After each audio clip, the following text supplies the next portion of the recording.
TPTF ఆధ్వర్యంలో నూతన సంవత్సర క్యాలెండర్ వేములవాడ రూరల్ ఎంపీపీ బండ మల్లేశం చేతుల మీదుగా ఆవిష్కరించారు.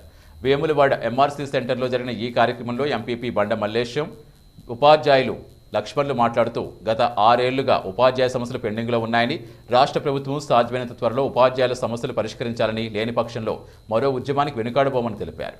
కార్యక్రమంలో ఉపాధ్యాయులు టీపీటీఎఫ్ జిల్లా అధ్యక్షులు దోర్నాల భూపాల్ రెడ్డి, ప్రధాన కార్యదర్శి గుజ్జినేని వేణుగోపాలరావు, అసోసియేట్ అధ్యక్షులు పంజాల వెంకటేశ్వర్లు, అదనపు ప్రధాన కార్యదర్శి దుమాల రమానాథ్ రెడ్డి, రాష్ట్ర కౌన్సిలర్లు పాతూరి మహేందర్ రెడ్డి, ముగిలి లక్ష్మణ్, ఉమా బాలచందర్, ఊరెలి రవీందర్, నాయకులు మల్లార పురుషోత్తం, పురం వాసుదేవరావు, సత్తు రవీందర్, రేగుల శ్రీనివాస్, పిక్కుర్తి అంజయ్య, తాళ్లపల్లి శ్రీధర్, వివిధ మండలాల అధ్యక్ష ప్రధాన కార్యదర్శులు పాల్గొన్నారు.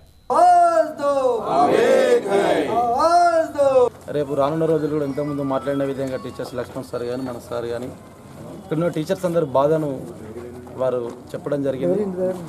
దాదాపు మా పెద్దలు ఎంపీ గారు దృష్టికి దాదాపు ఒక 2 నెలల క్రితమే టీచర్స్ అందరి దృష్టి పెట్టడం జరిగింది. ఇంతకుముందు కూడా మనం కలెక్టరేట్ ఆఫీస్ ముంగట బీజేపీ ఆధ్వర్యంలో పెద్ద ఎత్తున పిఆర్సీ అమలు చేయాలి.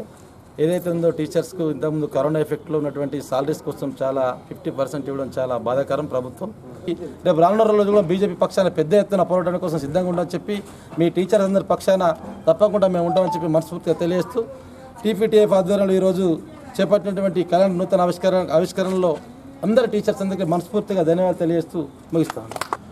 మేము ఇప్పటికీ చెప్తున్నాం ఏంటంటే మేము పాఠశాలకు వెళ్ళడానికి సిద్ధంగా ఉన్నాం. కోవిడ్ నిబంధనలు పాటిస్తూ ఖచ్చితంగా పాఠశాలను తెరిపించాలని చెప్పేసి మా బలమైనటువంటి కోరిక. ఇప్పటికీ గురుకులాలను ఆన్లైన్ విద్య అని చెప్పేసి వాళ్ళను అనేక కులాల పేరుతో గురుకుల విద్య అని చెప్పేసి ఏదో ఒక 2 లక్షల మందికి న్యాయం చేసి మిగతా 28 లక్షల మందిని పక్కన పెట్టడము, అనాథలుగా తయారు చేయడం ఈ దారుణమైనటువంటి విషయము. పిల్లలు మానసికంగా దెబ్బతింటున్నటువంటి సందర్భాన్ని మనం చూస్తున్నాం. వీటన్నిటిని దృష్టిలో పెట్టుకొని పాఠశాలను వెంటనే ప్రారంభించాలి. అదేవిధంగా సమస్యలను 6 సంవత్సరాల కింద ఉన్నటువంటి సమస్యలు ఇప్పటికీ ఒకటి కూడా కదలకుండా ఉన్నటువంటిది 2018 మే 16 నాడు అన్ని యూనియన్లను పిలిపించుకొని ప్రగతి భవన్లో కూర్చోబెట్టుకొని మేము మీ సమస్యలన్నీ పరిష్కరిస్తా అని చెప్పేసి ఆనాడు మాట ఇచ్చేసి ఇప్పటికీ కనీసం ఒక్క % కూడా కదలకుండా అక్కడే ఉంచేసి సర్వీస్ రూల్స్ కానీ పదోన్నతులు కానీ అంటే ఒక ఉపాధ్యాయుడు ఎగ్జిట్గా నియామకమయ్యి చివరకు ఎగ్జిట్గానే ఆయన రిటైర్డ్ అవుతున్నాడు. ఇది చాలా బాధాకరమైనటువంటి విషయాలు. ఇవన్నిటిని కూడా దృష్టిలో పెట్టుకొని తెలియక కాదు అన్నీ తెలిసి కూడా ఈ విద్యా వ్యవస్థను సర్వనాశనం చేస్తున్నటువంటి ప్రభుత్వాన్ని మేము ఖచ్చితంగా హెచ్చరిస్తున్నాం.